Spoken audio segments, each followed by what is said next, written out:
श्रीराम समर्थ. श्रोते हो, आपण ऐकत आहात श्री ब्रह्मचैतन्य महाराज गोंदवलेकर यांचे प्रवचन. देव अत्यंत मायाळू आहे. तुम्ही फार कष्ट करून इथे येता. किती दगदग, किती त्रास तुम्हाला सोसावा लागतो. बरे, इथे आल्यावर हाल काही कमी होतात. परंतु इथे कशासाठी आपण येतो, आपल्याला काय हवे आहे हे आपल्याला कळते का? आपल्याला देव खरोखरच हवासा वाटतो का, याचा विचारच आपण फारसा करीत नाही. आपल्यावर काही संकट आले, किंबहुना आपले काही वाईट झाले की आपण म्हणतो, देवाने असे कसे केले? असे म्हणणे यासारखे दुसरे पाप नाही. देवावर विश्वास न ठेवणारा माणूस यापेक्षा एक वेळ परवडला. कारण तो देवाने वाईट केले असे तरी म्हणणार नाही. देव खरोखर अत्यंत मायाळू आहे. त्याला कुणाचेही दुःख सहन होत नाही. कोणत्या आईला आपल्या मुलाला दुःख, कष्ट झालेले आवडेल?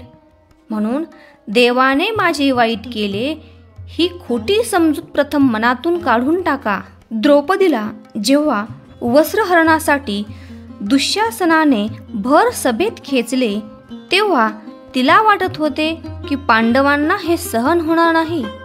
ते माझी विटंबना होऊ देणार नाहीत. ते दुःशासनाची खंडोळी करतील. तिला पांडवांबद्दल विश्वास वाटत होता. दुःशासनाने जेव्हा तिच्या पदराला हात घातला, तेव्हा तिने आशेने धर्माकडे पाहिले. धर्माला वाटले, आता विरोध केला तर आपले सत्याचे व्रत उघडे पडेल. म्हणून त्याने लाजेने मान खाली घातली. हे कसले अहंपणाने लडबडलेले सत्य! तीच स्थिती इतर पांडवांची झाली. पुढे तिने भीष्माचार्याकडे पाहिले, परंतु त्यांनीही मान खाली घातली. तेव्हा मात्र तिने जगाची आशा सोडली आणि कळकळीने परमात्मा श्रीकृष्णाला हाक मारली आणि त्याने अनेक वस्त्रे पुरवून तिची अब्रूरक्षण केली.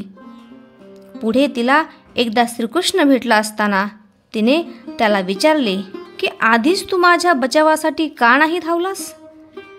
तो दृष्ट केस धरून मला खेचून नेत असतानाच का नाही धावलास? तेव्हा श्रीकृष्ण म्हणाला, त्यात माझा काय दोष? मी तुझ्या रक्षणासाठी आतुर होतो, परंतु तुला पांडवांची आणि इतरांची आशा होती. ते रक्षण करतील असे तुला वाटत होते. मला दरवाजा खुला नव्हता, मग मी कसा येऊ? तू जगताची आशा सोडलीस आणि मला बोलवलेस.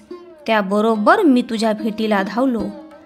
जगाची आशा, आसक्ती सोडल्याशिवाय परमेश्वराला आपली हाक कशी पोहोचेल? ज्या गोष्टीवर आपले प्रेम असते त्याच गोष्टीची आपल्याला नड लागते. आपल्याला देवाची नड लागली आहे का? देवाचे प्रेम लागायला त्याच्या अखंड सहवासात राहण्याची अत्यंत जरुरी आहे. आणि हा सहवास जर कशाने साधत असेल तर तो एक त्याचे नाम घेतल्यानेच साधेल. भगवंताचे नाम घेऊन त्याचे प्रेम मिळवा, हेच माझे सांगणे. आजचे बोधवचन: सर्व विसरून भगवंताला आळवले की तो कृपा करतोच. जानकी जीवन स्मरण. जय जय राम.